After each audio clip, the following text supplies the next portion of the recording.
Anime की शुरुआत 5 students के ग्रुप से होती है, जिसमें 2 लड़कियां और 3 लड़के एक कमरे में मजे कर रहे होते हैं। एक कैन बियर पीने के बाद जंटंग खड़ा हो जाता है और सभी को बताता है कि वो और बियर लेने के लिए बाहर जा रहा है। जैसे ही वो दरवाजे के पास पहुंचता है, वो कुछ देर पीछे मुड़कर देखता है और सोफे पर लेटी एक लड़की भी उसकी तरफ देखती है।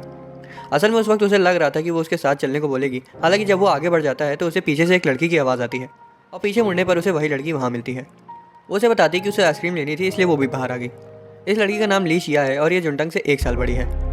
वो उससे एक बड़ा आइसक्रीम का डिब्बा लेने को बोलता है ताकि उसका वजन बढ़ जाए और लोग उसकी सुंदरता पर ध्यान देना बंद कर दें।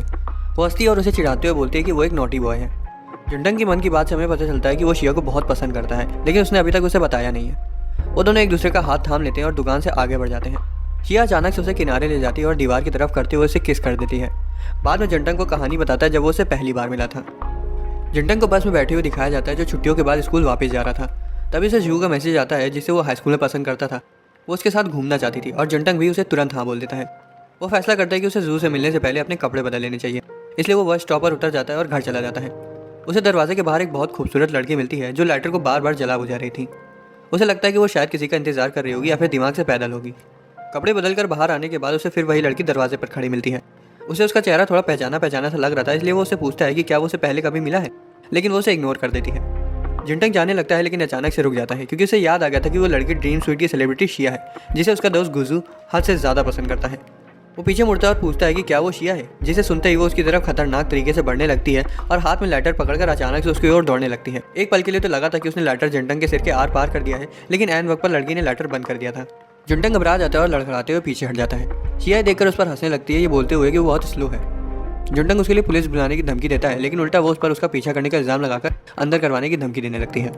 जंटंग फौरन उससे माफ़ी मांगता है और समझाता है कि वो उसका पीछा नहीं कर रहा था। वो उसके गाने पर डांस भी करके दिखाता है और मौका मिलते ही जू से मिलने के लिए वहाँ से खिसक लेता है। जंटंग के कैफे के बाहर जू से मिलता है जो ठंड की वजह से अपने पैर जमीन पर पटक रही थी। वो अंदर आ जाते हैं और थोड़ी देर तक बातें करते हैं। बीच में जंटंग उससे पूछ लेता है कि क्या उसका कोई बॉयफ्रेंड है, जिसे सुनते ही वो थोड़ा सा अनकंफर्टेबल हो जाती है। वो उसकी टेंशन को थोड़ा कम करने के लिए बोलता है कि उसे उसके कभी घर भी आना चाहिए। डिनर के बाद वो बाहर आ जाते हैं और जंटंग जू को अपना स्कार्फ पहना देता है और उसे थैंक्स बोलती है। जंटंग स्कार्फ वापस करने के बहाने उससे कल फिर से मिलने को बोलता है, लेकिन वो सिर्फ मुस्कुरा कर वहाँ से चली जाती है। जब वो घर वापस आता है तो देखकर हैरान हो जाता है कि शिया अभी तक इतनी ठंड में बाहर खड़ी है। उसे चेतावनी देते हुए बोलती है कि वो किसी को ना बताए कि वो कौन है और यहाँ कहाँ रहती है, और वो ऐसा करने पर उसे पीटने की धमकी भी देती है। उसे धमकाने के बाद वो वापस अंदर चली जाती है। जंटंग भी उसके पीछे अंदर आ जाता है और देखता है कि वो बेहोश हो गई है। वो उसकी तरफ दौड़ते हुए जाता है और फौरन एम्बुलेंस को कॉल लगाता है। अगली सुबह जंटंग किसी के द्वारा बार बार बजाई जा रही घंटी की वजह से उठ जाता है और जब वो दरवाज़ा खोलता है तो उसे वहाँ शिया हाथ में खाना पकड़े हुए मिलती है, जो उसके साथ ब्रेकफास्ट करने को बोलती है। जिस पर जंटंग उसके मुंह पर दरवाज़ा बंद कर देता है, ये बोलते हुए कि वो ब्रेकफास्ट कर चुका है। क्लास में वो जू को मिलने के लिए मैसेज करता है, लेकिन जू उससे बताती है कि वो बिजी है। उसके क्लासमेट्स उसके फ़ोन में झांक लेते हैं और लड़की से रिजेक्ट होने के लिए उसे चिढ़ाने लगते हैं। इस दौरान जू को उसके क्लासरूम में दिखाया जाता है और ये जाहिर था कि वो बिल्कुल भी बिजी नहीं है और उसने सिर्फ जंटंग से ना मिलने के लिए बहाना बनाया था। जंटंग स्कूल से घर वापस आ रहा होता है और ये सोचकर परेशान होता है कि उसने जू को 1 हफ्ते से नहीं देखा है। अचानक से शिया उसके पास आ जाती है और पूछती है कि उसका दिन कैसा बीता। हालांकि वो उसे इग्नोर करके ये बोलते हुए अंदर चला जाता है कि कोई भी बिना मतलब के उसके साथ अच्छे से पेश नहीं आता। जैसे जैसे दिन बीतते गए ये साफ था कि वो उसका पीछा कर रही है, क्योंकि वो उसे हर जगह मिल जाती थी। हालांकि जब भी वो उससे बात करने की कोशिश करती थी वो उसे इग्नोर करके आगे बढ़ जाता था। कुछ समय बाद शिया जंटंग को ढूंढते ढूंढते उसकी क्लास तक पहुंच जाती है और सभी की नज़र उस पर टिक जाती है। जैसे ही वो उस तक पहुंचती है वो उसका हाथ पकड़कर उसे क्लास से बाहर ले आता है। वो उससे पूछता है कि उसने उसे कैसे ढूंढा, जिस पर वो बोलती है कि उसने उसे एक बार क्लास के बारे में बात करते हुए सुन लिया था। जंटंग उसे बताता है कि उसे उसमें कोई दिलचस्पी नहीं है, क्योंकि वो पहले से किसी और को पसंद करता है।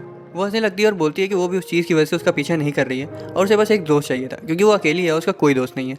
वो ये भी बताती है कि उसने अपार्टमेंट का पूरा फ्लोर रेंट पर ले लिया है। वो उसे बोलती है कि उसे सस्पेंड कर दिया गया और अब वो खुद को बदलना चाहती है। थोड़ी देर बाद वो उसका नंबर मांगता है और उसे किसी दिन साथ में डिनर करने को कहता है।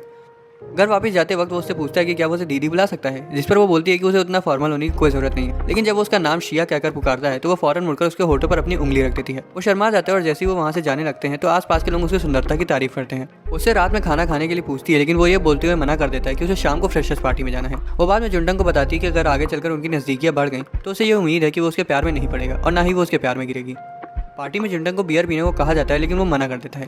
एक सीनियर उसे पूछता है कि शिया उसकी गर्लफ्रेंड है, लेकिन जंटंग ये बताता है कि वो खाली उसकी नेबर है। शिया का नंबर निकलवाने के लिए वो उसे बियर पीने पर मजबूर कर देता है, लेकिन उसे ये नहीं पता था कि जंटंग को नशा नहीं चढ़ता। उसे शिया का कॉल आता है और जब वो फ़ोन उठाता है तो वो उसे मिस हेड स्मैशर बुलाता है। वो उसे पूछती है कि क्या वो नशे में है, जिस पर वो बोलता है कि ऐसा हो ही नहीं सकता। बात करते करते वो बाहर से बाहर आ जाता है और वही सीनियर उसके पास आ जाता है। वो जंटंग से फ़ोन लेकर शिया से बातें करने लगता है। वो दोनों फ़ोन की छीने झपटी करने लगते हैं और तभी शिया फ़ोन रख देती है। सीनियर रोड पर उल्टियाँ कर देता है और जुंटंग उसकी पीठ थपथपाता है। तभी अचानक से शिया एक दारू की बोतल लेकर वहाँ आ जाती है। सीनियर उसे बहलाने की कोशिश करता है, लेकिन वो उसे बोलती है कि वो खुद की ही बेइज्जती कर रहा है। वो जुंटंग का हाथ पकड़ लेती है और वहाँ से जाने लगती है। सीनियर भी फौरन जुंटंग का दूसरा हाथ पकड़ लेता है। वो दोनों जुंटंग को अपनी तरफ खींचने लगते हैं, लेकिन वो अचानक से रुक जाती है और बोतल उसके सिर के एकदम नज़दीक से घुमाती है। सीनियर बोलता है कि उसकी ऐसा करने की हिम्मत भी कैसे हुई, कि तभी जुंटंग उनके बीच आ जाता है और थोड़ी सी दारू पीकर बची हुई उसे पीने को कहता है। सीनियर उसे पीने के लिए अपना सिर ऊपर करता है, लेकिन जैसे ही वो उसे खत्म करके नीचे देखता है तब तक शिया और जुंटंग वहाँ से जा चुके होते हैं। वो दोनों वहाँ से बहुत तेज़ी से कट लेते हैं और थोड़ी दूर आने के बाद रुक जाते हैं। जुंटंग शिया को इस तरह से किसी को मारने की कोशिश करने के लिए डांटने लगता है और वो अचानक से रोने लगती है। वो उसे बताती है कि वो चाहे जितनी भी कोशिश कर ले वो खुद को ऐसी सिचुएशन में संभाल नहीं पाती। उसे समझ आता है कि उसे मारपीट की आदत लगी हुई है और वो इसके बारे में उसे पूछने की कोशिश करता है, लेकिन शिया उसे बताती है कि वो एक सीक्रेट है। जुंटंग उससे वादा करता है कि वो ऐसे मौक़ों पर उसके साथ ही रहेगा। शिया मुस्कुराती है और बताती है कि वो अल्कोहल इसलिए लाई थी ताकि वो दोनों एक साथ बैठकर उसे पी सकें। जुंटंग उसे पूछता है कि उसे कैसे पता चला कि वो कहाँ है, जिस पर वो दीवार पर लगे पोस्टर की ओर इशारा करती है। जैसे ही वो आगे बढ़ते हैं तो उसे लिटरेचर कॉलेज का एक बैक टू स्कूल पोस्टर दिखाई देता है, जो कि जू के डिपार्टमेंट का था। वो फौरन से मिलने की उम्मीद से वेन्यू की ओर दौड़ने लगता है। वो उसे बाहर ही खड़ी मिलती है और दोनों एक दूसरे को हाय बोलते हैं, लेकिन वो किसी और को उसके पीछे आते हुए देख लेती है और अचानक से रुक जाती है। वो शिया को तुरंत पहचान जाती है और उसका नाम बोलती है, जिसे सुनकर सभी लोग उसकी तरफ देखने लगते हैं। जू उसके पास आती है और खुद के बारे में बताती है। तभी आसपास के लोग शिया के कहे सुने स्कैंडल के बारे में बातें करने लगते हैं और शिया जू को कमीनी बोलकर वहाँ से चली जाती है। जुंटंग जू के साथ वहाँ से चला जाता है, लेकिन उन्हें कोई टैक्सी वगैरह नहीं मिलती क्योंकि काफ़ी रात हो चुकी थी। जू फंस जाती है क्योंकि इतनी देर से आने के लिए उसके घर वाले उसे सूद देंगे, इसलिए वो जुंटंग के अपार्टमेंट में बची हुई रात बिताने का ऑफर एक्सेप्ट कर लेती है। अपार्टमेंट में दोनों जू और जुंटंग शिया से दरख्वास्त करते हैं कि वो जू की दोस्त बनने का नाटक करके उसके पेरेंट्स से बात करें और बोल दे कि वो उसके अपार्टमेंट में रुकी हुई है। शिया पहले तो थोड़ा हिचकिचाती है, लेकिन आखिर में वो जू की मदद कर देती है। वो उसे उसके अपार्टमेंट में आने को भी बोलती है और तीनों पीना शुरू कर देते हैं। जू और शिया नशे में दोस्त बन जाती हैं और शिया ताज़ी हवा लेने के लिए बाहर चली जाती है। जुंटंग को याद आता है कि शिया ने हल्के कपड़े पहने हैं, इसलिए वो अपनी शर्ट निकाल कर उसे देने चला जाता है। वो उसे पूछती है कि वो जू को कितने समय से जानता है और जुंटंग जवाब देता है कि वो दोनों कॉलेज से पहले ट्यूटोरियल क्लास में साथ में थे। शिया बोलती है कि उसे उनकी दोस्ती से जलन हो रही है क्योंकि उसकी कोई भी दोस्ती ज़्यादा समय तक टिक ही नहीं पाई। जुंटंग उसका हाथ थाम लेता है और वो चुपचाप रोने लगती है। अगली सुबह जुंटंग बाथरूम में उल्टियाँ कर रहा होता है और शिया दरवाजे के बाहर बैठी होती है। बाहर निकलते हुए शिया की आंखों की तारीफ करता है और वो थोड़ा सा शर्मा जाता है, लेकिन वो कुछ नहीं बोलती। जुंटंग उसे जू के बारे में पूछता है और शिया बोलती है कि वो पेरेंट्स की डांट से बचने के लिए पहले ही नहा धोकर चली गई। शिया कबर्ड के पास जाती है और सिगरेट और लाइटर उठाने की कोशिश करती है, लेकिन जुंटंग पीछे से आता है और उसे उठाकर दे देता है। जब वो पूछता है कि क्या वो सिगरेट उसकी है, तब वो उसे लेकर टॉयलेट में डाल देती है। जुंटंग को उसमें थोड़ी दिलचस्पी होना शुरू हो जाती है और वो उसके बारे में इंटरनेट पर देखता है, लेकिन उसी वक्त शिया कमरे में आ जाती है और वो अपना फ़ोन छिपा लेता है। उसकी आंखों में देखकर झूमने लगता है, इसलिए कचरा फेंकने के बहाने से बाहर भाग जाता है, ये चिल्लाते हुए कि वो उसे पसंद नहीं करता। शिया उसे ऐसा करते हुए देख लेती है, हालांकि वो सिर्फ हंस कर उसे साथ में खाना लेने चलने के लिए पूछती है। एक महीने बाद जुंटंग, शिया और जू चेरी ब्लॉसम देखने के लिए बाहर जाते हैं और शिया उन्हें देखकर बहुत खुश हो जाती है क्योंकि उसने काफ़ी समय बाद ब्लॉसम देखा था। शिया ब्लॉसम देखने में बिजी हो जाती है और जुंटंग जू को बताता है कि उसके क्लासमेट उसकी गर्लफ्रेंड के बारे में पूछ रहे हैं, जिस पर वो कुछ नहीं बोलती। वो शिया के पास पहुंचते हैं और उसकी कुछ फोटोज़ निकालते हैं और थोड़ी देर बाद शिया और जुंटंग जू को उसके कॉलेज छोड़ने चले जाते हैं। जुंटंग जू से पूछता है कि क्या वो एक साथ लाइब्रेरी में बैठकर पढ़ सकते हैं, लेकिन वो साफ मना कर देती है, ये बोलते हैं कि उनके सब्जेक्ट्स अलग हैं। जुंटंग को बुरा लग जाता है और शिया उसे देखकर ये समझ जाती है। वो उसे खुश करने के लिए जू की एक फ़ोटो दिखाती है जो उसने पार्क में ली थी। जब वो उसे देखता है तो मुस्कुराता है और फोटो को ग्रुप चैट में शेयर करने को बोलता है। शिया उसे पूछती है कि क्या वो उसे इतना पसंद करता है, लेकिन जुंटंग शुरुआत में उसे मना कर देता है और आगे बढ़ जाता है। हालांकि वो वापस आ जाता है और उसे पूछता है कि क्या उसकी फीलिंग्स उसे साफ दिखाई दे रही हैं। वो ये बोलता है कि उसे पता है कि जू को उसमें कोई इंटरेस्ट नहीं है और इतना बोलकर वो वहाँ से चला जाता है।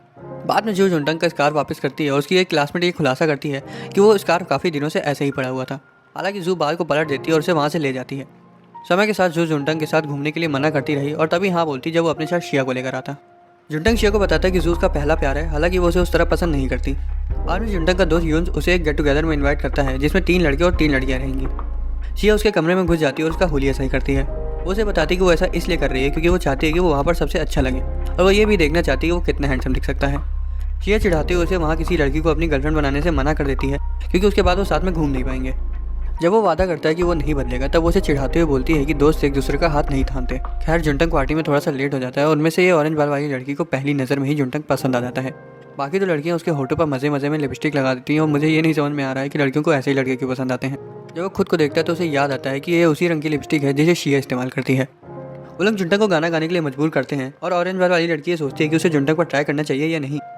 पार्टी जारी रहती है और जुंटंग ज़मीन पर से एक ईयरिंग उठाता है जो कि उसी ऑरेंज बाल वाली लड़की की होती है। वो उसे पहन लेती है और उससे उनकी थोड़ी बातचीत भी शुरू हो जाती है। बाद में सभी लोग ट्रूथ और डेयर खेलने के लिए 3 कपल्स में बढ़ जाते हैं और किस्मत से जुंटंग का पेयर ऑरेंज बाल वाली लड़की के साथ हो जाता है। पहले 3 राउंड में तो उनकी तरफ बोतल नहीं रुकती, लेकिन चौथे और आखिरी राउंड में उनकी बारी आ जाती है और जुंटंग और रोनी को किस करने के लिए कहा जाता है। दोनों एक दूसरे की तरफ देखते हैं और रोनी के अल्कोहल का शॉट लगाकर किस करने के लिए उसकी तरफ झुक जाती है। इस दौरान शिया बिस्तर पर लेटी ये सोच रही होती है कि जुंटंग क्या कर रहा होगा। रोनी उसे किस करने जा ही रही होती है, लेकिन ऐन वक्त पर घबरा जाती है और वो पीछे हट जाती है। वो फिर से एक गिलास पी लेती है और एक बार फिर उसके नज़दीक आ जाती है, लेकिन जुंटंग उसके होठों पर उंगली रखकर उसे रोक देता है। वो बताता है कि उसने अभी तक अपनी फर्स्ट किस नहीं करी है और वो उसे अपनी सीनियर के साथ ट्रूथ और डेयर के गेम के लिए नहीं करना चाहता। ये सुनकर सभी लोग हंसने लगते हैं और उसकी जगह उससे गाना गाने को बोलते हैं। पार्टी के बाद रोनी पूरे नशे में होती है और घर जाना चाहती है, इसलिए जुंटंग उसके साथ उसके घर तक चलने को बोलता है। वो दोनों एक साथ घर चले जाते हैं और रास्ते में जुंटंग उसे प्यार के बारे में बताता है और बताता है कि हर बार बेइंतहा प्यार करना भी काम नहीं आता। रोनी भी उसे अपने ब्रेकअप के बारे में बताती है। वो बोलती है कि 3 साल तक लगातार फेल होने के बाद उसके बॉयफ्रेंड ने उसके साथ ब्रेकअप कर लिया। जुंटंग उसके पास जाता है और उसके बाल पकड़ लेता है ताकि वो उसे देख सके और उसे पता चलता है कि वो रो रही थी, लेकिन वो उसे बताती है कि वो रो नहीं रही थी। जुंटंग सोचता है कि क्या शिया के बाल भी रोनी के जैसे होंगे।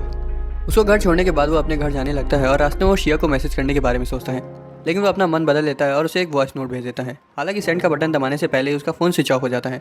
वो दौड़कर उसका नाम चिल्लाते हुए घर की ओर जाता है और घर पहुंचने पर वो देखता है कि शिया घर के बाहर बैठकर उसका इंतजार कर रही है। उसे बताता है कि उसने खूब मज़े किए और ये भी कि वो नशे में नहीं है, जिसे साबित करने के लिए वो सीधा चलकर भी दिखाता है।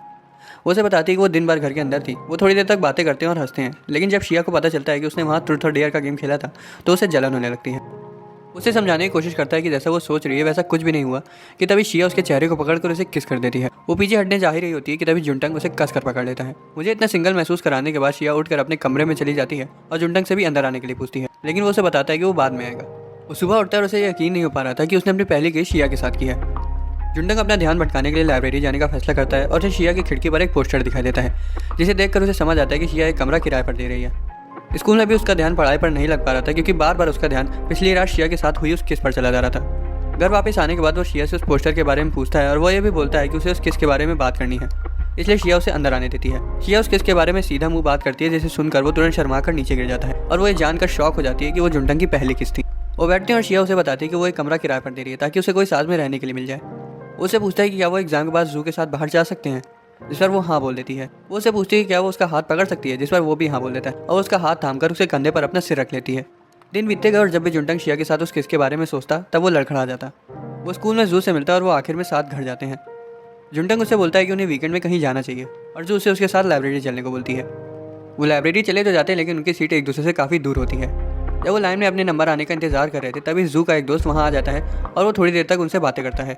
उसका दोस्त उससे पूछता है कि क्या जुंटंग उसका बॉयफ्रेंड है, लेकिन जू साफ मना कर देती है। ये सुनकर जुंटंग को बुरा लगता है क्योंकि उसे समझ आ गया था कि जू जानबूझकर उसके साथ घूमना नहीं चाहती थी और वो इतने समय से सिर्फ बहाने बना रही थी। इसलिए जुंटंग वॉशरूम बोलकर वहाँ से चला जाता है। उसे काफ़ी बुरा लगता है, लेकिन तभी उसे याद आता है कि वो भी उसके पीठ पीछे शिया के साथ इश्कबाजी कर रहा था, यहाँ तक कि उसने तो उसे किस भी कर रखी है। रोनी को एग्जाम की प्रिपरेशन करते हुए दिखाया जाता है, जो अपने ब्रेकअप से उभरने के लिए थोड़ा सोशल होने का फैसला करती है और ये करने के लिए उसका पहला कदम कैंपस से बाहर एक अपार्टमेंट लेना होगा। हमें कुछ समय पहले का फ्लैशबैक दिखाया जाता है जब जू और जुंटंग हाई स्कूल में थे। वो जू के घर उसकी नोटबुक लेने जाते हैं और रास्ते में जू उसे बताती है कि उसे स्कूल से सस्पेंड कर दिया है, जिस वजह से वो क्लास नहीं कर रही थी। जब उसके घर पहुंचते तब बाहर खड़े जू के पापा एक लड़के के साथ घूमने और उसको घर लाने के लिए उसे काफ़ी ज़्यादा डांटते हैं। जू बहुत ज़्यादा गुस्सा हो जाती है और उनसे बदतमीजी करके उन पर बैग फेंक देती है। वो तो ये तक बोल देती है कि उनके परिवार में जन्म लेने के लिए उसे शर्मिंदगी महसूस होती है। जू जुंटंग का हाथ पकड़कर वहाँ से भाग जाती है और जब वो रुकते हैं तो वो जुंटंग से उस तमाशे के लिए माफ़ी मांगती है और वो उसे वो सब भूल जाने के लिए भी बोलती है। हमें अभी के समय में वापस ले आया जाता है और जू को जुंटंग लाइब्रेरी के बाहर वाले कैफे में बैठा मिलता है। जू उसका हाथ पकड़कर उसे अपने साथ छत पर ले जाती है और वो दोनों शहर की स्काईलाइन देखते हैं। जू उसे बताने की कोशिश करती है कि उसे छत पर क्यों लाई, लेकिन वो बीच में ही रुक जाती है और बोलती है कि उन्हें वापस लाइब्रेरी जाना चाहिए। उसे पीछे छोड़कर तेज़ी से लाइब्रेरी से बाहर निकल जाती है। जू ये खुलासा करती है कि वो भी जुंटंग को बहुत ज़्यादा पसंद करती है, लेकिन वो उसे अभी नहीं बता सकती क्योंकि फिलहाल अपने हालातों की वजह से वो उसके साथ नहीं रह सकती। अगली सुबह जुंटंग उठता है और शिया उसके पास ही बैठी होती है। उसे बेड से उतारने की कोशिश करती है, लेकिन वो 1 इंच नहीं हिलता और बोलता है कि उसे दूसरे दोस्त बना लेने चाहिए। शिया ये सुनकर गुस्सा हो जाती है और उसकी बेडशीट खींचकर उसे पलट देती है। जुंटंग उसे शीट वापस ले लेता है और दोबारा से सो जाता है। शिया गुस्से में बाहर चली जाती है और जुंटंग ये सोचता है कि जू पिछली रात उसे छत पर क्यों ले गई थी। रूनी वहाँ आती है और शिया सामान शिफ्ट करने में उसकी मदद के लिए जुंटंग को बाहर बुलाती है। जुंटंग बाहर आता है तो रूनी को नई हाउसमेट के तौर पर देखकर दंग रह जाता है। कुछ समय पहले लाइब्रेरी से बाहर निकलने के बाद रूनी को जुंटंग और शिया के घर के बाहर रूम रेंट का पोस्टर लगा हुआ मिला था और डोरबेल बजाती है और शिया दरवाज़ा खोलती है, जिसकी सुंदरता को देखकर उसका मुंह खुला का खुला रह जाता है। शिया उसे घर घुमाती है और वो शर्त रखती है कि उसका एक नेबर जो ऊपर ही रहता है वो अक्सर वहाँ आएगा। रोनी बोलती है कि उसे कोई फ़र्क नहीं पड़ता, लेकिन जब वो शिया के क्लोजेट में घुसती है और उसके डिज़ाइनर बैग्स और ड्रेसेस को देखती है तो दंग रह जाती है। शिया उससे बोलती है कि वो चाहे तो उन्हें इस्तेमाल कर सकती है। रोनी अपने सपने से बाहर आ जाती है और हैरान हो जाती है जब उसे पता चलता है कि जुंटंग उसका नेबर है। रोनी जुंटंग को इग्नोर करती है और सीधा मुँह बात नहीं करती। जुंटंग को लगता है कि वो उसके साथ ऐसा बर्ताव क्यों कर रही है। तभी उसे याद आता है कि जब वो उससे आखिरी बार मिला था तब वो उसका मैसेज का रिप्लाई करना भूल गया था। रोनी का सामान सेट करवाने के बाद वो सभी एक बार में जाते हैं और पैक लगाते हैं। शिया ताज़ी हवा लेने के लिए बाहर चली जाती है और जुंटंग और रोनी अपना हिसाब बराबर करते हैं। जब वो रेस्टोरेंट से बाहर आते हैं तो वो उस पार्टी के बारे में बातें करते हैं, इस बात से अनजान कि शिया उनकी बातें सुन रही है। नशे में जुंटंग उसे शिया समझकर बोल देता है कि वो उसे पसंद करता है और रोनी को गलतफहमी हो जाती है कि वो उसे प्रपोज कर रहा है। वो उस पर गिर जाता है और शिया तुरंत वहाँ आ जाती है और जुंटंग को ले जाती है। उसे बेड पर लेटाने के बाद शिया उससे पूछती है क्या अब वो खुश है, जिस पर वो बोलता है कि वो कंफ्यूज है। उसे खिसकने को बोलती है और उसके बगल में लेट जाती है। उसे डेट करने के लिए पूछती है लेकिन वो मना कर देता है, ये सोचते हुए कि वो उसकी टांग खींच रही है। वो फिर भी उसे मनाने की कोशिश करती है लेकिन जुंटंग अभी भी ये सोच रहा था कि जू उसे छत पर क्या बताना चाहती थी। शिया को समझ आ जाता है कि फिलहाल उसे कुछ समझ नहीं आएगा, इसलिए वो उसे बेवकूफ़ बोलकर उसके हाथ पर सिर रखकर सो जाती है। अगली सुबह जुंटंग शिया से पहले उठ जाता है और देखता है कि वो उसके बगल में सो रही है। वो चुपचाप वहाँ से जाने की कोशिश करता है लेकिन शिया उठ जाती है और उसे रोक देती है, ये बताते हुए कि उनके बीच कुछ नहीं हुआ। दोनों साथ में बाहर आते हैं और वो अचानक से पीछे मुड़ जाती है और उसकी दाढ़ी को छूती है। रोनी ने देखकर दंग रह जाती है जब उसे पता चलता है कि उन्होंने रात साथ में बिताई थी। जुंटंग शिया के बारे में इंटरनेट पर सर्च करता है और उधर उसकी इमेज कुछ ठीक नहीं थी।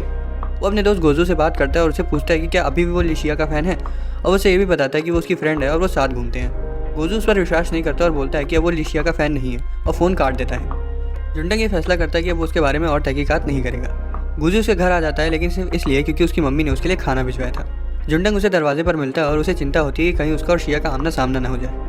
जुंटंग उससे बैग ले लेता है और उसके मुंह पर दरवाज़ा बंद कर देता है। गुजू को उसके इस व्यवहार पर गुस्सा आ जाता है और वो दीवार फांद कर अंदर आ जाता है। वो शिया को वहाँ पर देखकर बहुत ज़्यादा हैरान हो जाता है और घर के अंदर अचानक से घुसकर उसके साथ एक फ़ोटो लेने को बोलता है, लेकिन वो उसे घर से लात मारकर बाहर निकाल देती है। गुजू अगले दिन भी वहाँ आ जाता है लेकिन जुंटंग उसे निकाल देता है। हालांकि वो तब तक वहाँ आता रहता है जब तक वो शिया से मिल नहीं लेता। वो उसे मछली देता है और शिया उसे लेकर ज़मीन पर फेंक देती है। शिया गोजू को उससे दूर रहने को बोलती है, जिसे सुनकर वो गुस्से में आ जाता है और बोलता है कि वो दिखावा कर रही है। जुंटंग उन दोनों के बीच में आ जाता है और गोजू से बाहर जाने को बोलता है, लेकिन वो उसे पकड़ लेता है और दोनों के बीच थोड़ी बहस हो जाती है। गोजू जुंटंग को धक्का दे देता है और अपनी दोस्ती तोड़कर वहाँ से चला जाता है। जुंटंग गुस्से में होता है लेकिन जब वो पीछे मुड़ता है तो शिया को कांपते हुए देखता है, इसलिए वो उसे शांत कराते हुए उसे डेट पर चलने के लिए पूछता है। बाद में जुंटंग और जू को स्कूल की लाइब्रेरी की तरफ जाते हुए दिखाया जाता है। वो दोनों गोजू की हरकतों पर हंस रहे होते हैं क्योंकि शिया उसको उनके घर आने पर हर बार भगा देती थी। लाइब्रेरी से कुछ बुक्स उठाने के बाद वो जीने उतर रहे होते हैं कि तभी जू का पैर लड़खड़ा जाता है, लेकिन जुंटंग ऐन वक्त पर उसे गिरने से बचा लेता है। जुंटंग देखता है कि जू थोड़ा सा घबरा गई है, इसलिए वो माहौल बदलने के लिए किताबें उठाने लगता है। थोड़ी किताबें उठाने के बाद जू से बुलाती है और पूछती है कि क्या वो कल्चरल फेस्टिवल के दिन उसके साथ रह सकता है। जू बताती है कि वो वहाँ टेंट्स लगवाने में लोगों की मदद करेगी। जुंटंग पहले तो थोड़ा हिचकिचाता है लेकिन उसके चेहरे पर प्यारी सी मुस्कान को देखकर हाँ बोल देता है, ये सोचते हुए कि शायद वो भी उसे पसंद करने लगी है।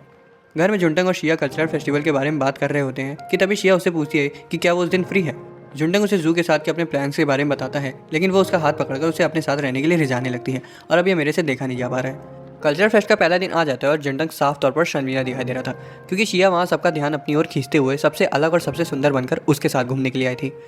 उसे अपनी जैकेट दे देता है ताकि लोगों का ध्यान उस पर ना जाए, फिर भी लोग उसे देखना बंद नहीं करते। शिया पूरा दिन उसके साथ घूमती है और जुंटंग के दोस्तों के साथ मजे करती है। बाद में वो एक स्टॉल पर पिक्चर लेने के लिए रुक जाते हैं लेकिन वहाँ कोई नहीं होता।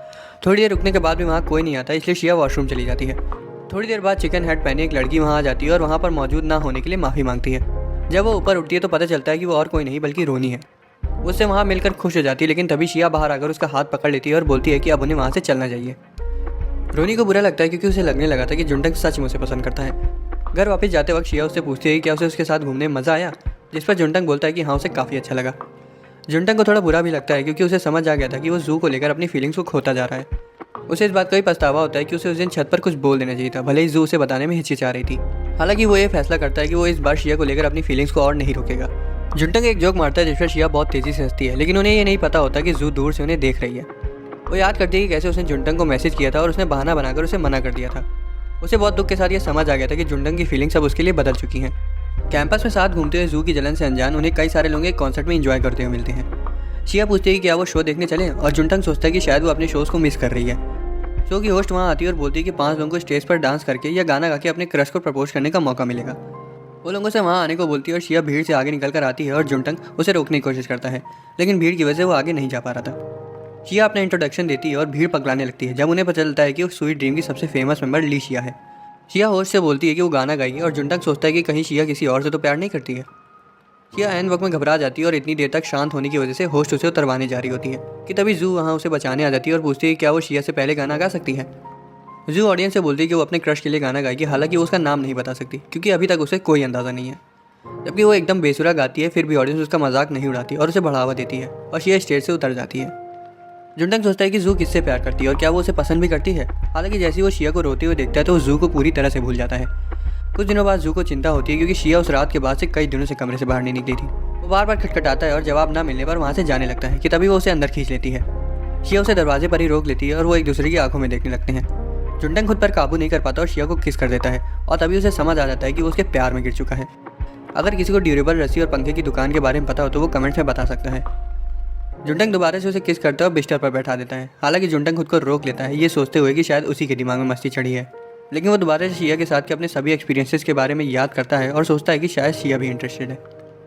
जुंटंग थोड़ी देर तक रुकता है ताकि वो खुद पर काबू पा सके और फिर उसे बताता है कि शो पर कोई भी उसके बारे में बात नहीं कर रहा था क्योंकि जू ने सभी का ध्यान अपनी तरफ खींच लिया था। वो उसे ये भी बताता है कि जू के चर्चा पूरे स्कूल में है और उसे जू को थैंक्स बोलने के लिए उसे खाने पर बुलाना चाहिए।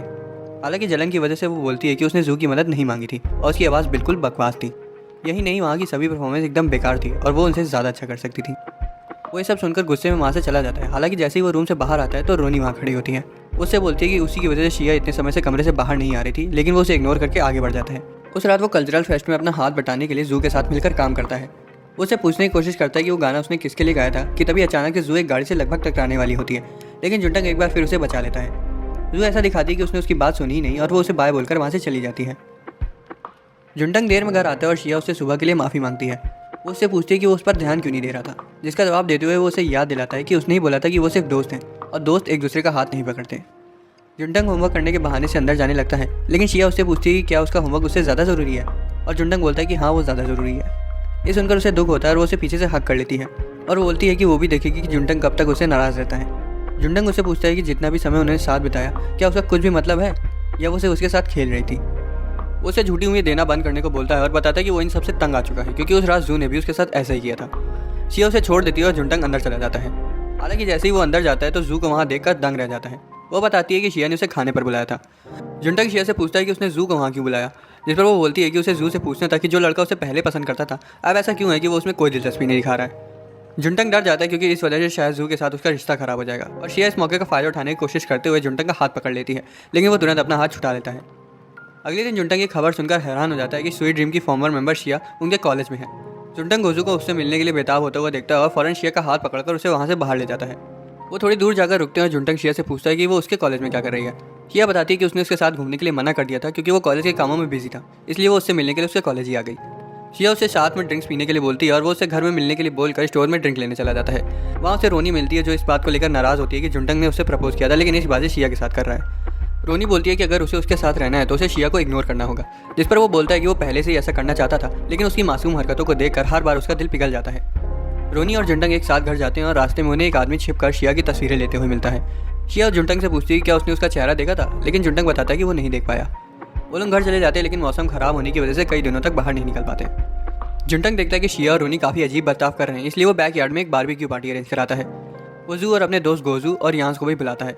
गोजू सी फूड लेकर आता है और इतने दिनों से उसका पीछा करने के लिए शिया से माफ़ी मांगता है और शिया उसे माफ़ कर देती है। थोड़ी देर बाद शिया उन्हें बताती है कि एक सेलिब्रिटी होना कैसा होता है और बताती है कि कैसे पापाराजी हर वक्त उसका पीछा करते थे जो खाली उसकी वल्गर पिक्चर्स ही लेते थे। वो आगे बताती है कि सेलिब्रिटीज़ की कोई भी पर्सनल लाइफ नहीं होती और कैसे उनके ही फैंस हर वक्त उन्हें जज करते हैं। तभी गोजू को फैन से एक आदमी शिया की तस्वीरें लेते हुए दिखाई देता है। गोजू अचानक से उसका कैमरा खींच लेता है और आदमी डर के मारे वहाँ से भाग जाता है। गोजू की पकड़ से तो वो छूट जाता है लेकिन जुंटंग उसे पकड़ लेता है। वो लड़के को अंदर ले आते हैं और उसका कैमरा चेक करने के बाद उन्हें उसमें शिया की कई सारी तस्वीरें मिलती हैं। जुंटंग बोलता है कि उन्हें पुलिस को बुलाना चाहिए, लेकिन शिया बताती है कि उसके साथ ऐसा पहले भी कई बार हो चुका है और पुलिस इसमें कुछ नहीं करती क्योंकि वो खाली उसकी हार्मलेस पिक्चर्स ही खींच रहे थे, ना कि उसे हैरास कर रहे थे।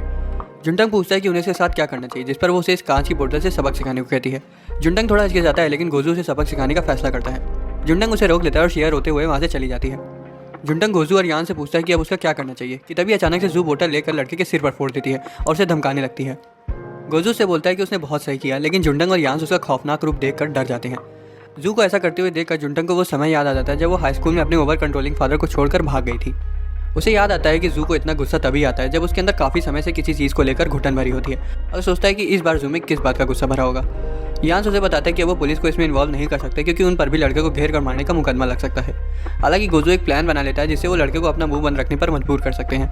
बाद में जुंटंग शिया को बताता है कि जू ने लड़के के सिर पर बोतल फोड़ दी थी और आगे वो बताता है कि उन्होंने उसके घर तक उसका पीछा किया और उसके कंप्यूटर और पेनड्राइव से शिया की सभी फोटोज डिलीट कर दी और उसे धमका भी दिया कि अगर आगे से वो ऐसा करते हुए पकड़ा गया तो उसे छोड़ेंगे नहीं। शिया जुंटंग को गले लगा लेती है और खुशी में उसके हाथ को चूमती है और मुस्कुराकर कमरे से बाहर चली जाती है। जू और रोनी वहाँ आती हैं और शिया को गले लगाते हुए बोलती हैं कि वो आगे से ऐसे हालात में उसके साथ रहेंगी। अगले दिन जुंडंग अपना आखिरी पेपर पूरा करता है और थकावट की वजह से सोफे पर गिर जाता है। शिया वहाँ आती है और उसे पूछती है कि वो इतना थका हुआ क्यों है, जिसे वो बताता है कि वो पिछले 3 दिनों से सोया नहीं है क्योंकि वो रात भर जाकर एग्जाम्स के लिए पढ़ रहा था। शिया बोलती है कि उन्हें थोड़ा समय का ब्रेक लेना चाहिए और छुट्टियों के लिए कहीं बाहर जाना चाहिए, और जुंडंग मान जाता है। जुंडंग अपना कंबल हटाते हुए शिया की तरफ देखता है, लेकिन वो थोड़ा सा शर्मा जाता है जब वो शिया को उसे प्यारी नज़र से घूरते हुए देखता है। जुंडंग को लगता है कि शायद वो उसके साथ कुछ करने के बारे में सोच रही है और वो उसके बारे में उससे पूछता है। हालांकि वो उसका जवाब दे पाती उससे पहले ही घर की घंटी बज जाती है और वो जू को वहाँ एक बड़े से सूटकेस के साथ देखकर कंफ्यूज हो जाते हैं। जू पूछती है कि क्या वो कुछ महीनों के लिए वहाँ रह सकती है और बताती है कि उसके घर में कुछ दिक्कतें चल रही हैं, और तभी जुंडंग बोलता है कि वो थोड़ी देर के लिए बाहर जा रहा है। बाहर घूमते हुए जुंडंग सोचता है कि जू वहाँ क्यों शिफ्ट हो रही होगी, और उसे ये भी याद आता है कि वो अपने पापा से झगड़ कर एक बार घर से भाग भी चुकी है। वो सोचता है कि घर जाने के बाद वो इसके बारे में उससे पूछेगा, लेकिन तभी उसे समझ आता है कि अगर वो उसे पूछेगा फिर भी जू उसे तभी बताएगी जब उसका मन होगा। जुंटंग थोड़ी देर घूमता है और तभी उसे रोनी दिखाई देती है, जो कैंपस के पास वाले एक ओपन बार में बैठी हुई थी। अब तक रोनी को समझ आ चुका था कि जुंटंग उसे पसंद नहीं करता है, लेकिन उसे लगता है कि ये सब उसी की गलती है क्योंकि उसने कभी भी शिया की तरह अपनी फीलिंग जता ही नहीं। बार में कई सारे लड़के उस पर लाइन मारते हैं, लेकिन उन सबको मना कर देती है और जुंटंग का हाथ पकड़ लेती है और बोलती है कि अब से वो उसका दिल जीतने के लिए और भी ज़्यादा मेहनत करेगी। ये सुनकर जुंटंग का मुंह खुला का खुला रह जाता है, लेकिन फिर भी वो उसके साथ घूमने के लिए राजी हो जाता है। जुंटंग और रोनी एक साथ पूरी रात बाहर घूमते हैं। जब वो दोनों घर आते हैं तब जुंटंग रोनी का हाथ पकड़े हुए होता है। हालांकि उनके हाव भाव तब बदल जाते हैं जब वो शिया को दरवाजे पर उनका इंतजार करते हुए देखते हैं। शिया लाइटर के साथ खिलवाड़ करते हुए क्लियर करती है कि उन्होंने रात साथ बिताई है। जुंटंग उसे समझाने की कोशिश करता है कि वो रोनी के साथ सिर्फ घूम रहा था, लेकिन रास्ते में उसके पैर में चोट लग गई, इसलिए उन्होंने रात हॉस्पिटल में बिताई। वो आगे बताता है कि उसे चलने में दिक्कत हो रही थी, इसलिए उसने सिर्फ उसे सहारा दिया था, जिसे सुनकर शिया बिना कुछ बोले अंदर चली जाती है। जुंटंग शिया के बर्ताव से थोड़ा हैरान हो जाता है क्योंकि उसे लग रहा था कि वो नौटंकी करेगी, लेकिन उसने ऐसा कुछ नहीं किया। अंदर से शिया का मैसेज आता है जिसमें वो उसे सोने के बाद शाम को बाहर मिलने को कहती है। वो अलार्म लगाकर सो जाता है और समय से उठ जाता है। वो सोचता है कि शिया उसे ऐसे बाहर मिलने के लिए क्यों बुला रही होगी, लेकिन उसे लगता है कि शायद उसे कुछ सामान खरीदना होगा। वो बाहर आता है और शिया उसे उसके साथ घूमने को कहती है और वो दोनों काफ़ी देर तक एक साथ समय बिताते हैं। रास्ते में वो शिया से पूछता है कि उसने सुबह कोई नौटंकी क्यों नहीं दिखाई, जिस पर वो चिल्लाते हुए बोलती है कि उसने उन्हें कुछ इसलिए नहीं बोला क्योंकि उसे पक्का पता था कि उन दोनों के बीच कुछ नहीं हुआ होगा, और जब उसके घर के नीचे इतनी सुंदर सेलिब्रिटी रह रही है तो वो किसी और के प्यार में कैसे गिर सकता है। जुंटंग थोड़ी देर सोचता है और उसे समझ आता है कि वो एकदम सही बोल रही है। जुंटंग बोलता है कि काफ़ी रात हो चुकी है, इसलिए उन्हें घर वापस चलना चाहिए, लेकिन शिया उसे थोड़ी देर और साथ में रहने के लिए बोलती है। शिया बोलती है कि उसके पैर में चोट लगी, इसलिए वो जुंटंग से उसको अपनी पीठ पर उठाकर चलने के लिए बोलती है। जुंटंग हंसने लगता है क्योंकि उसे समझ आ गया था कि शिया हर वो चीज़ करना चाहती है जो उसने रोनी के साथ करी थी। शिया उसे एक रेस्टोरेंट चलने को बोलती है और जुंटंग को गुस्सा आ जाता है क्योंकि शिया बिना बताए उसे डेट पर ले आई है। रेस्टोरेंट में शिया उसे बताती है कि कल वो किसी और के साथ घूमेगी, जिसे सुनकर जुंटंग को जलन होने लगती है। जुंटंग उसे पूछता है कि वो किसके साथ घूमेगी, जिस पर वो उससे पूछती है कि उसे क्या लगता है कि वो एक लड़की होगी या कोई लड़का। जुंटंग सूसू करने का बहाना बनाकर वहाँ से चला जाता है और खुद को समझाता है कि उसे कोई परवाह नहीं है कि वो किसके साथ घूम रही है। वो वापस आ जाता है और देखता है कि कई सारे लड़के शिया के पास उससे बात करने के लिए इकट्ठा हो गए हैं। जुंटंग एक लड़के के पास जाता है और उसे हटने को बोलता है, लेकिन लड़का उसे अपनी बारी आने तक रुकने के लिए बोलता है। जुंटंग बौरा जाता है और उन्हें भगा देता है और रोते हुए शिया से बोलता है कि वो चाहता है कि वो खाली लड़कियों के साथ घूमे। शिया हंसने लगती है और लड़कों को बोलती है कि वो जुंटंग के साथ आई है। वो दोनों एक साथ घर वापस जाते हैं, लेकिन अगले दिन भी शिया का नशा नहीं उतरा होता। जुंटंग उसे घर में रुकने को ही बोलता है, लेकिन शिया उसकी बात नहीं सुनती। जू उन्हें देखती है और बोलती है कि शायद उन्होंने कल रात कुछ ज़्यादा ही पी ली थी, जिसे सुनकर जुंटंग शर्म के मारे अपना सिर नीचे झुका लेता है। शिया साफ सफाई करके जुंटंग को बताती कि वो जिया यान से मिलने का प्लान बना रही है, जो कि ड्रीम स्वीट की लीडर है और उसकी बेस्ट फ्रेंड भी रह चुकी है। बारिश होने के बावजूद शिया उसे मिलने चली जाती है और जुंटंग को उसकी चिंता होती है। रास्ते में शिया याद करती है कि कैसे वो दोनों एक दूसरे के कितना ज़्यादा क्लोज थे, लेकिन फेमस होने के बाद उनके हालात बदतर हो गए। वो एक साथ समय नहीं बिता पाए और उन्हें छोटे कपड़े पहनने को बोला जाता था ताकि ऑडियंस उनकी तरफ अट्रैक्ट हो सके। उसे ये भी याद आता है कि कैसे पापा राजी उसकी ऊट पटांग फोटो खींचते थे, और यहाँ तक कि अपनी मैनेजर को बताने के बाद भी उसे सिर्फ यही सुनने को मिलता था कि वो सिर्फ पब्लिसिटी के लिए है। उसने पब्लिक में मुस्कुराना शुरू कर दिया ताकि वो अपना दर्द छिपा सके। शिया ने थोड़े समय बाद ये फैसला किया कि अब वो और नहीं सह सकती, इसलिए उसने ग्रुप छोड़ दिया। उसे ये भी याद आता है कि कैसे जिया ने उसे रोकने की बहुत कोशिश करी थी, लेकिन वो ये बोलकर वहाँ से निकल गई कि वो और नहीं सह सकती। रेस्टोरेंट में जिया और शिया मिलते हैं और जिया देखती है कि उसने फुल फैट ड्रिंक ऑर्डर करी है और वो उससे इसके बारे में पूछती है। शिया पूछती है कि उसे उसकी फिजिकल अपीयरेंस की चिंता क्यों हो रही है, जिस पर जिया पूछती है कि क्या वो ये सब करके खुश है। शिया बोलती है कि हाँ, वो बहुत ज़्यादा खुश है। जिया कहती है कि अब उसे अपनी ज़िंदगी खुलकर जीनी चाहिए। वो उसे ये भी बोलती है कि वो जिसे चाहे उसे प्यार कर सकती है और जो चाहे वो खा सकती है। उसके जाने के बाद शिया खुशी के मारे रोने लगती है और बिना चाहते के रेस्टोरेंट से बाहर निकल जाती है। वो फैसला करती है कि वो जिसे चाहे उसे प्यार करेगी और जो उसका दिल चाहेगा वो वही करेगी। घर पहुंचने पर शिया दरवाजे पर जुंटंग से मिलती है और उसे एहसास होता है कि उसे उसकी हर चीज़ पसंद है। उसे उसकी शक्ल से लेकर उसके बर्ताव तक सब कुछ अच्छा लगता है। जुंटंग उसे पूछता है कि उसने छाते का इस्तेमाल क्यों नहीं किया, लेकिन शिया उसका हाथ पकड़ लेती है और उसे रोड पर सभी के सामने किस कर देती है। हालांकि तभी अंदर से रोनी आ जाती है और उन्हें किस करते हुए देख लेती है। ये साफ था कि रोनी ये देखकर दुखी हो गई है और उसे लगने लगता है कि जुंटंग और शिया अब साथ में है, लेकिन जुंटंग हड़बड़ाते हुए अंदर चला जाता है। जुंटंग का फ़ोन वाइब्रेट करता है और वो देखता है कि उसके पापा का मैसेज आया है और वो उसकी मम्मी का बर्थडे सेलिब्रेट करने के लिए उसे बुला रहे हैं। जुंटंग वहाँ चला जाता है। वो सभी रेस्टोरेंट में उनका बर्थडे सेलिब्रेट करते हैं। लंच के दौरान उसके परिवार वाले बात करते हैं कि कैसे वो हमेशा से जू के पीछे पागल था, जिस वजह से उसने उसी के कॉलेज में एडमिशन भी ले लिया। जुंटंग ये सोचकर शर्मिंदा हो जाता है कि उसके परिवार तक को जू को लेकर उसकी फीलिंग्स के बारे में पता था। उसकी बहन पूछती है क्या उसने जू को बताया या फिर वो अब किसी और के साथ है, जिस पर वो उन्हें नाराज करते हुए साफ मना कर देता है। उसके घर में शिया उसे कॉल करती है और जिया के साथ की अपनी मुलाकात के बारे में बताती है। वो बोलती है कि उसने उसे ज़िंदगी को खुलकर जीने को बोला है और अब से वो यही करेगी। वो उसे ये भी बताती है कि वो किसी के प्यार में पड़ना चाहती है और वो चाहती है कि वो लड़का उसको पब्लिक में सभी के सामने प्रपोज करे। वो उसे ये भी बताती है कि हार्ट शेप में जलती हुई कैंडल्स और एक बड़ा सा बुके भी उसके लिए काफ़ी रहेगा। जुंटंग को समझ आ चुका था कि वो चाहती है कि वो उसके लिए सब करे। शिया उसे पब्लिक प्रपोजल के बारे में फिर से याद दिलाते हुए फ़ोन रख देती है। जुंटंग दुखी होकर उसकी और जू के साथ में हाई स्कूल की फ़ोटो देखता है और तभी उसे जू का मैसेज आ जाता है। वो उसे सभी के साथ बैठकर पीने के लिए इन्वाइट करती है। जब जुंटंग वापस आ जाता है तो वो यांस और गोजू को भी वहाँ बुला लेते हैं और सभी साथ में बैठकर मजे करते हैं। उनकी ड्रिंक्स खत्म हो जाती है और जुंटंग उन्हें लेने के लिए बाहर चला जाता है। बाहर जाने से पहले जुंटंग शिया की ओर देखता है, ये सोचते हुए कि शायद वो भी उसके साथ चलने को बोलेगी, लेकिन वो कुछ नहीं कहती। वो अकेले बाहर चला जाता है, लेकिन तब खुश हो जाता है जब शिया भी उसके पीछे पीछे आ जाती है। वापस लौटते वक्त शिया जुंटंग का हाथ पकड़ लेती है और जुंटंग दोबारा से नखरे करने लगता है। शिया उससे बोलती है कि अब उसे ये सब करना बंद कर देना चाहिए, जिस पर वो शर्माते हुए बोलता है कि उस दिन रोनी ने उन्हें किस करते हुए देख लिया था, जिस वजह से उसे थोड़ी शर्म आ रही है। शिया उसे दीवार की तरफ कर देती है और बोलती है कि अब से उसका ध्यान सिर्फ उसी पर होना चाहिए। जिसके बाद उसे एक रोमांटिक किस कर देती है, लेकिन तभी जू कचरा फेंकने के लिए बाहर आ जाती है और उन्हें किस करते हुए देख लेती है। और जब जुंटंग जू को वहाँ देखता है तो उसकी आंखें खुली की खुली रह जाती हैं। दोस्तों, अगर आपको एक्सप्लेनेशन पसंद आया तो वीडियो को लाइक और चैनल को सब्सक्राइब कर लेना। मिलते हैं अगले वीडियो में।